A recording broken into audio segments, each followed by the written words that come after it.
আসসালামু আলাইকুম। সবাই কেমন আছেন? আশা করি সবাই খুব ভালো আছেন। একটা মানুষ আপনাকে ভালোবাসে কিনা, আপনার প্রতি কেয়ারিং কিনা, আপনি কিভাবে বুঝবেন? আপনি একটা লোককে ভালোবাসেন, তাকে মেসেজ দিলেন, সে মেসেজে কোনো রিপ্লাই দিল না। তাকে ফোন দিলেন, সে ফোন ধরলো না। তাকে বললেন দেখা করার জন্য, সে দেখা করলো না। বলল আমি এখন ব্যস্ত আছি, আমার সময় নাই, আমি পরে। যখন তার প্রয়োজন হয় তখন আপনার সাথে কথা বলে, মেসেজ করে, তাহলে এটাকে ভালোবাসা বলে না, সেটাকে একতরফা বলে। সে কিন্তু তার প্রয়োজনে আপনাকে ব্যবহার করতেছে, আপনার প্রয়োজনে কিন্তু আপনি তাকে পাচ্ছেন না। সো এই ধরনের লোকেদের কাছ থেকে আপনি 10 হাত দূরে থাকেন। কারণ এই ধরনের বেইমান লোক, সে মেয়ে হোক আর ছেলে হোক, এরা কখনো ভালো হতে পারে না, যারা টাইম পাস করে। তাই যে আপনি বিপদের সময় পাশে থাকবে, আপনি সুখে দুঃখের সময় পাশে থাকবে, শক্ত করে হাতটা ধরে রাখবে, সে বন্ধু হোক, বান্ধবী হোক, সে ফ্রেন্ড সার্কেল হোক, সে ভালোবাসার মানুষ হোক, তার সাথে আপনি সম্পর্ক যোগাযোগ রাখবেন।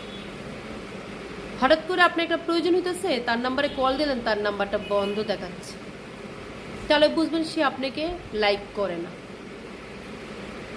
আপনার একটা প্রবলেম হচ্ছে এখানে, তাকে আপনি খবর দিলেন, বললেন আমি অনেক ব্যস্ত আছি। এই যে ব্যস্ত দেখাচ্ছে, সে কিন্তু আপনাকে ইগনোর করতেছে, কিন্তু আপনি এটা বুঝতেছেন না। এই যে কিছু কিছু ঘটনায় এই যে জিনিসগুলো যখন করে, তখন আপনাদের উচিত এই ধরনের লোকেদের কাছ থেকে আপনারা সরে আসেন। তা আমি মনে করি যে আপনাকে ভালোবাসবে, আপনি তাকে ভালোবাসেন। যে আপনাকে সম্মান করবে, শ্রদ্ধা করবে, যত্ন নিবে, আপনি তার পিছনে ঘুরেন। যে আপনাকে সম্মান দিবে না, যে আপনাকে যত্ন করবে না, খবর নিবে না, তার পিছনে শুধু শুধু সময় নষ্ট করে কোনো লাভ নেই। অতএব ভালোবাসার কদর সবাই দিতে জানে না, বন্ধুত্ব রক্ষা করতে সবাই জানে না। যে রক্ষা করতে জানে তার সাথেই সম্পর্ক রাখেন, যে ভালোবাসতে জানে মন থেকে তার সাথেই সম্পর্ক রাখেন। এমন কাউকে ভালোবাসবেন আপনার চেয়ে ওই লোকটা জানি আপনাকে বেশি ভালোবাসে, আপনি তাকেই ভালোবাসবেন। আপনি যার জন্য পাগল, যাকে আপনি বেশি ভালোবাসেন, তাকে আপনি ভালোবাসবেন না। যে আপনাকে ভালোবাসে, আপনার জন্য যে পাগল, আপনি তাকেই ভালোবাসবেন। তাহলে দেখবেন জীবনে সবচেয়ে বেশি সুখী হতে পারবেন আপনি।